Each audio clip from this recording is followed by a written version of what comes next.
This DeWalt hammer drill was my first cordless power tool back in the late 90s and has seen many projects over the years. I was on the verge of looking for something to replace it with until my previous battery pack project gave it more battery life, power, and usefulness. With my drill now working better than it ever has, I want to now do some cosmetic upgrades to get it back to what it looked like when I first got it. To see how I do this, stay tuned.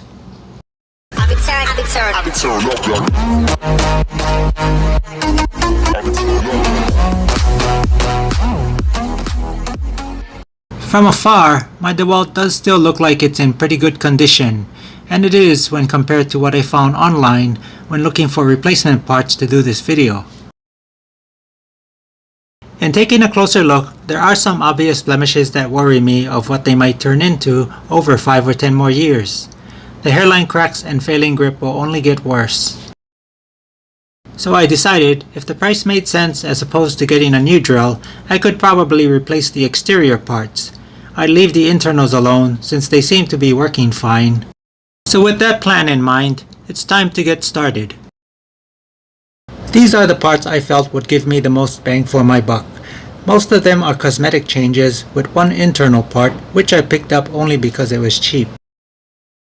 I'll start by dismantling the drill as far as I need to replace the one and only internal part I purchased, which is the seal foam. I have no idea what it is, but it was cheap and I felt since I would have the drill open, I may as well replace it. I did want to get a new motor and transmission, but the price for both was way too much. It was already pricey even to refurbish the external parts of the drill, but I'm doing that more for nostalgia than anything else. I don't think I have very many things left that I bought at that time of my life, so this drill brings back many fond memories of my life back then. I'm surprised how easy the internals are to remove from the shell. I'll clean it up a bit before continuing. Everything's been dismantled down to this white foam seal, which is where I'll start putting the pieces back together. The adjustment collar slides right on, but it won't go on until the wire on the side of the drill transmission lines up with the widest slot inside of the adjustment collar.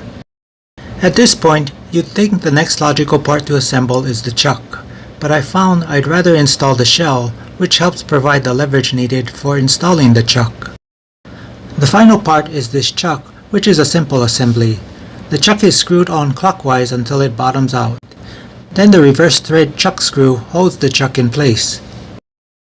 Also, I have a status update related to this restoration. This drill pack I built for this drill has been doing great. The battery life, of course, is the best I've ever had. I completed building this pack on July 24 and it's now August 28, and I've yet to recharge the pack. It's extremely heavy, but for a shop drill that I only use around the home and only needs to be charged after a yet undetermined number of months, I can live with the weight. So here's my DeWalt 18-volt hammer drill restored to like new condition. I'm still waiting on replacement stickers like the ones you see on the old drill shell. And for the first time since I bought this drill 20 plus years ago, I was finally able to clean out the dust and oil which had hardened and caked up over the ventilation ports. Luckily, no damage occurred from the reduced circulation and cooling. I hope this video can give you ideas on restoring the history around your workshop. Leave your questions and comments in the comment section below. That's all I have for now, and I'll catch you in the next video.